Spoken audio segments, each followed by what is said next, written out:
Welcome to SBA Today for the week of October 21st, 2024, where our motto is likely helpful, definitely entertaining. Tanya, how are you? And what are we talking about today? Well, Paul, I am well, and we are talking about, let's see here, we've got the loan disaster fund. Empty. You're going to talk obviously about the differences between the working capital program and the CapLine. Thank goodness. I think we need some more information on that. And we're going to have a discussion on the industry experience. So what industry experience do you look for whenever looking at, borrowers and what they're trying to do, as well as have you heard? Paul keeps changing the name of this because I just don't like it. I still don't like it. I think people should just give us a name for this of have you heard. So when you get to it, you'll see and maybe throw a name in there. Anyway, but first I wanted to talk a little bit about, so we always go into, to different things. And I tend to like to bring up business things, but that also have some sort of a personal or, what goes on in our lives and how it kind of transfers over into business. Well, this week I wanted to talk a little bit about kind of the good cop, bad cop. Ooh. Yeah. None of us ever do that, right? Never. But the good cop, bad cop. So let's say, whether you're in a relationship and you're raising children, let's just talk about children, whether you're raising them together in the same household or you're raising them separate, doesn't really matter. I mean, it's still two different people with two different ideas, right? In raising my kids, I always felt like I was the bad cop. Now, good, bad, indifferent, whatever. A lot of my reasons behind that, I think some of it's mom related maybe, and some of it's just the way I was raised. And the way I was raised, I really wanted to teach my kids how to be good humans, right? I wanted them to have friends. I wanted them to get out into the real world at some point and not have issues based on, maybe challenges that were or were not discussed as they were growing up when we had a little more control as to what they were doing. Kind of like, oh yeah, don't touch that hot pan. I might have got a little passionate about that. Well, there was a reason, obviously, right? But how that translates over into business is a couple of different directions or a couple of different ways. Servicing your clients, right? So let's say the back office reaches out to you to reach out to your client because they've tried to get a hold of them and they can't. Well, they're the bad cops. So you can kind of step in at that point and be the good cop. But this is why we need the information, blah, blah, blah. You can help between the front end and the back end when it comes to your clients. The other one would be in-house deals or working with your team. So let's say your team has an issue, Paul. I know, right? So if your team has an issue, you're going to step in with back office and you're going to be the bad cop. You don't want them to be the bad cop. You want them to have a relationship with the underwriters and credit and whatnot. So if something goes awry and there's an issue that needs discussed, one, you step in as the bad cop. But obviously we do it, with the idea of keeping that communication and those lines of communication, I guess, with back office open. So we don't get too crazy. Now, I want to talk about deals, however. So I had one recent, and whether it's an in-house deal that you have an issue with back office because they're doing whatever they're doing, right? And they've got their reasons. You got to step in. Let's say sometimes you're the good cop, sometimes you're the bad. Well, I had one that we declined the deal and I was able to send it elsewhere, right? And they're able to get it done. However, in the interim of when they got the deal and they were already looking at it, it was already in underwriting and it was approved.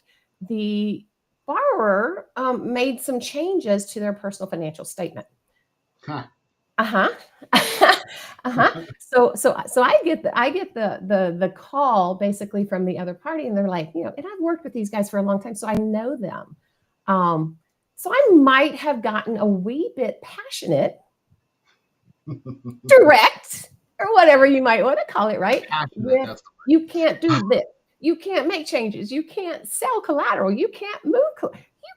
You can't do that. Here's what happens. That bank is going to get a red flag or a taste in their mouth that you're doing it for the wrong reason. It's no different than what I'm trying to teach my kids way back when of, apologize on the playground after punching that kid, not saying, oh, gee, good for you for punching him. It's like, well, what was the reason? You talk about it, blah, blah, blah. You go back to him, whatever, right? Teaching them the reason behind why you do something, right? Anyway, so with this deal, I got to be the bad cop. Yeah. I think they got a little mad at me because I got a little bit passionate. But I think whenever you're a loan officer, and if you're a borrower out there and you've got a loan officer that gets really passionate as to what they're telling you to do moving forward and whatnot, typically that means you've got a good loan officer because they care and they're being direct and they don't care how they look if it's going to help you further yourself and move yourself forward. Anyway, that's mine. Amen. That's a good one. That's a good one. Yeah. So what you got for us? Well, hey, so let's jump into the news here. A couple things. Well, kids, the EIDL is out of money. That is definitely not a good thing politically or for the people who need the money down in Florida after the hurricanes. I called up my source at the SBA to get a little bit of information because you always got to have a friend in every little area. And they were told that they are working hard to get Congress to pass a new bill for additional funds. The applications are still being taken and are being processed first come, first serve. So even though there's no money, get in line. It's like Disneyland. Get in line and wait. Yeah. So submit your application now. So again, I know we are mostly 7A lenders, but I just wanted to share that because it's kind of a big deal right now for our friends who are suffering down in the Panhandle area. You can take that a step further too, Paul, and all of you that are trying to get deals done when it comes to the potential government shutdown come December 20th. Don't wait because you don't know what's going to happen, or don't wait because you think it's not going to happen. Yep. Get yourself in line, because even if it does, there's still going to be backup. There's going to be a wait list. There's going to be things, that's going to take time. So go ahead and get yourself in there, even if it happens. That is true. Yeah. So our next topic is a little bit kind of an update again on the working capital pilot program. And we've been talking a lot about this just because, again, SBA doesn't come out with a whole lot of new products. And when they do, we need to really make sure that everyone understands this. I had the opportunity to talk with John Brislin and Gail Rumbaugh, who is sorry, I was reading a comment. I got thrown by that too. I was like, yeah, I know. No, geez, I wish I could retry it. No. So they are great leaders within the working capital program, and I enjoyed talking with them. And again, last week we kind of talked about them kind of only doing 10 deals.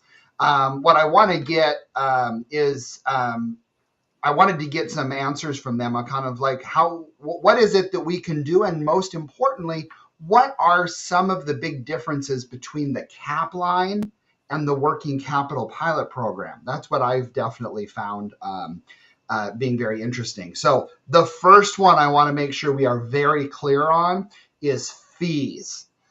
Yeah. This is a huge deal because rather than having one large upfront, you have an annual fee. So it's a lot easier to manage rather than that initial upfront large dollar amount. That's a big deal. And I love that they did that. LIBOR can be used. A lot of institutions do that. I don't even know who LIBOR is. I'm kidding. My institution. Are you talking libel? You're saying libel, right? Yeah. We're prime lenders, and I think most places are. But again, you can use that, which sometimes does give you a little bit lower of a rate if you do use LIBOR. Mm-hmm. There's no restrictions on export, how much export, how much import. So that is definitely an important thing there.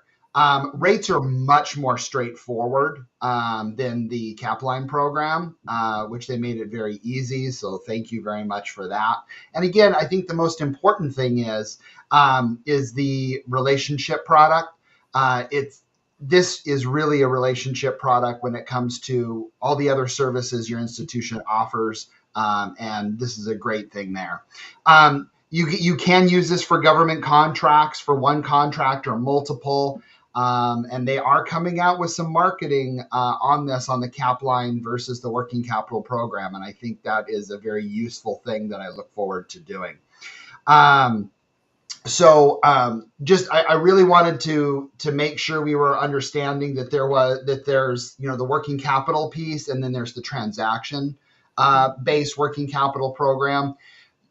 That from my understanding is that the CapLine still has its purpose, and it does have its purpose, but this new program really does help in a big way, getting that working capital funds out there. One thing that I asked them was, what do you want lenders to know about this product? And a couple things. One is take the training. SBA came out with 3 or 4 different trainings out there that you can get on the sba.gov page. I listened to all of them. It's really good, and I really recommend you taking an hour of your day and going through that. And most importantly, they said, work with your other departments to see if they have clients that have the asset-based lending need, and get them to partner with your SBA department. That's a very interesting thing there. Yeah. And a lot of business export, even a lot of businesses export, period. It may be a small little part, but it's exporting. Let's get some credit for that and use those tools. So I want to thank both of them for their time and making sure that we're clear on this program, and let's do a lot more than 10 loans as a nation on this, and let's really work this program. So I think a lot of people, especially on the international or any of the export, whatever, I think people have consistently felt like there was a percentage or a certain amount that you have to be doing to use any of those programs, and there isn't. So, I mean, because that's the same with the ITL, cross that over. There's no percentage or no specific amount on that either. And I think most people think that there is. So that's really good to know.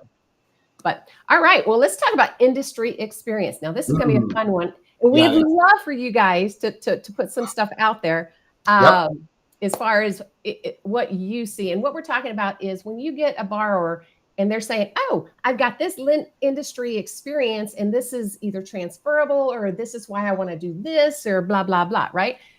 What would you do? Okay.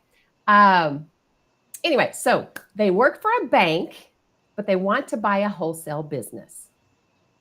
Well, what do you think, Paul? This one's interesting.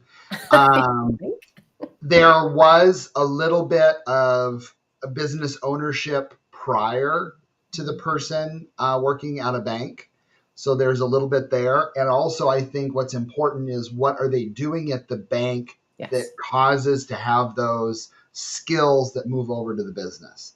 I would want a lot more detail on this, but it would be something that I would at least entertain a conversation on.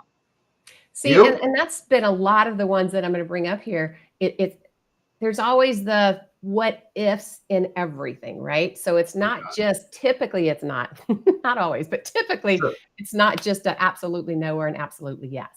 Okay, so a MBA, Master's of Business Administration person, somebody that has their MBA wants to buy a franchise. Now, okay, so I'll just kind of go on this one. Again, that's going to depend. What's their other experience other than just the MBA? Well, an MBA, I mean, that's going to give them a lot of business experience and whatnot. But is that a skill that particularly transfers over? It's information and it's knowledge that transfers over. But I think they're going to have a little bit more than just backing it by an MBA to buy a franchise. Thoughts, Paul? I'm actually going to go a different route on this. Good. Let's hear it. I am going to say absolutely. I'm interested in this because of two things. Oh, the franchise. MBA wants to buy, let's just say, a business that's not a franchise. I have a lot more questions. Agreed. But the power of the franchise is you get an SOP, you get training, you get trained that franchise's way. Well, you put the MBA skills with the franchise. There you go. Well, I'm open. That's why we're having this conversation. That makes absolute and total sense because again, there's going to be two different ways to look at it. And I agree with that as well. Okay. Construction company wants to buy an electrical company. For me, I would say Yes, for the most part. There's reasons though. So the construction Synergy. company, are they already working with this electrical company? What is their, are they in the network? Do they already know who these guys work with? How long have they worked with them? Because then that gives them the edge because they're already in the industry itself, those crossover, even though they're different. Now, I would ask who's going to be their master electrician and things like that because of the different licensings. So, how are you putting that into play? Do you have somebody that you're bringing in? Is there going to be a key man? Whatever. I would be asking those questions as well. And you? Yeah. I 100% agree. That's got synergy written all over it. Absolutely. Absolutely. Okay. IT professional with an MBA. You like the MBA because this is one of your questions.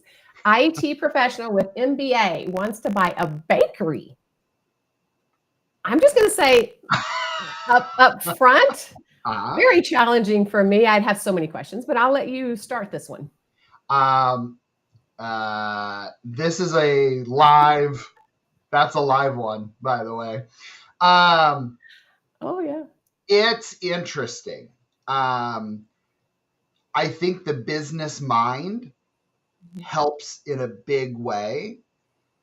The bakery side is where I probably have some of the issues. Right. IT professional wants to buy. It's very specific, right? This person is very strong financially. Okay. I know, right? Like it's hard. And this is why I'm doing this exercise with you, Todd, is because nothing in this world is black and white. And every deal we get is gray as hell. So here's a funny one, right? I had one as well. And mine happened to be, I did not win it, mind you. So I did all the talking and all this fun stuff. But honestly, it was a little better than me or my product. And so it happened to be an ex-NFL player. Oh.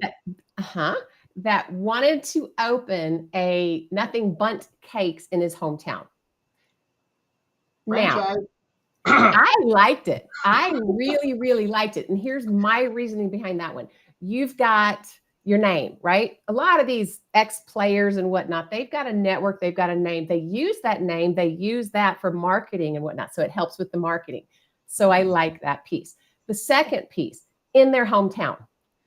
Very well known, very well respected in their hometown, whatever. Third, it's a franchise. And who the heck doesn't like Nothing Bundt Cakes? That's true. They are pretty good. They are pretty good. I gotta make myself drive by that place so I won't eat the daggum things because I have no off switch with sugar. Yeah, it's true. My girlfriends laugh at me, man. Like, don't give me one because then I want the box. Anyway, so I like that one comment on there on our chat. Samuel said bakery equals sales, processes, and finance, and it's true. Like, I mean. Most businesses are sales, processes, finance. At the end of the day, you're making a widget. Doesn't matter what the widget is. Yeah, good point. Thanks, Amy. And that's true. I mean, as long as they know the process. I mean, there's a different thing too. Is like, who are they hiring? What is their experience in the hiring? What is their experience in that type of industry? A bakery, that the thing with it, I mean, if it's a franchise, you've got your recipes and all that. That would make me a heck of a lot more comfortable than somebody that's like, I want to use my mother's old Polish recipe for whatever and create something. That's more challenging for me. Yep, true. So, all right. Thank you, Samuel, for that comment. Okay, a lawyer wants to buy a brewery. Oh, God.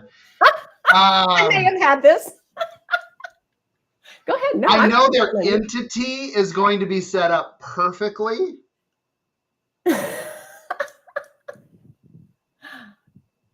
I don't know. I don't know. There's got to be a story. Have they brewed before? Is it a group of lawyers that on the weekend brew beer as a hobby and they sell it and this is kind of a next stage? That's always a freaking question that you should ask when it comes to a brewery.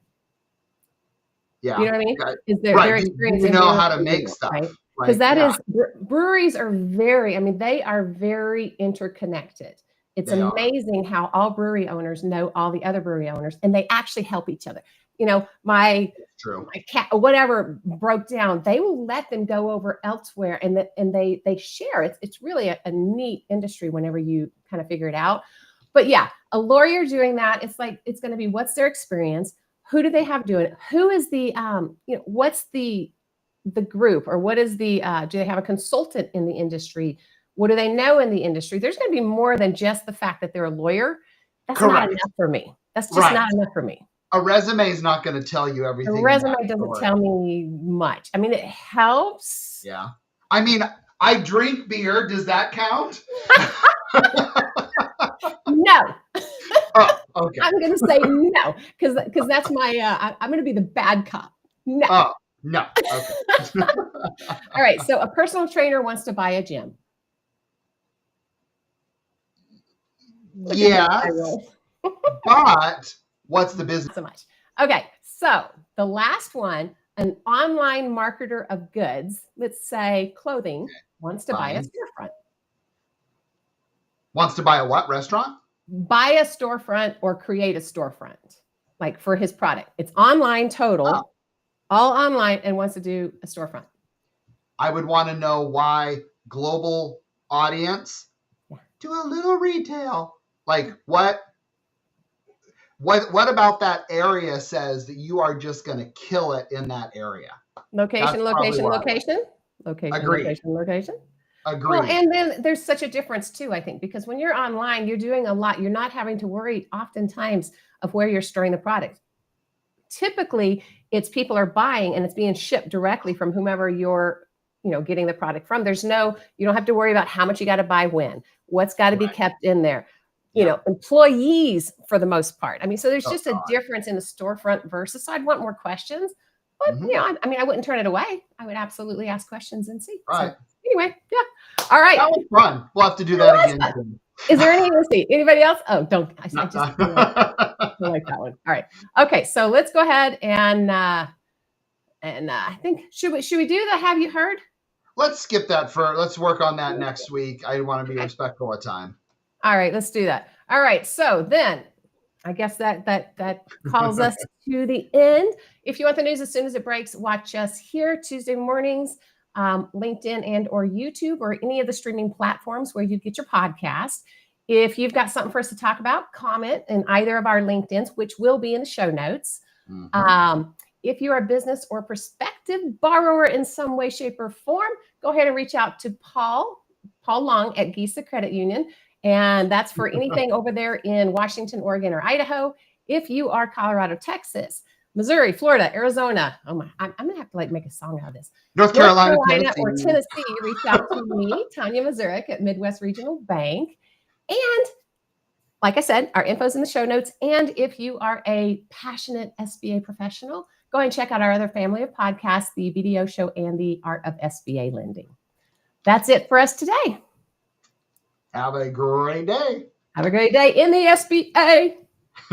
See you guys.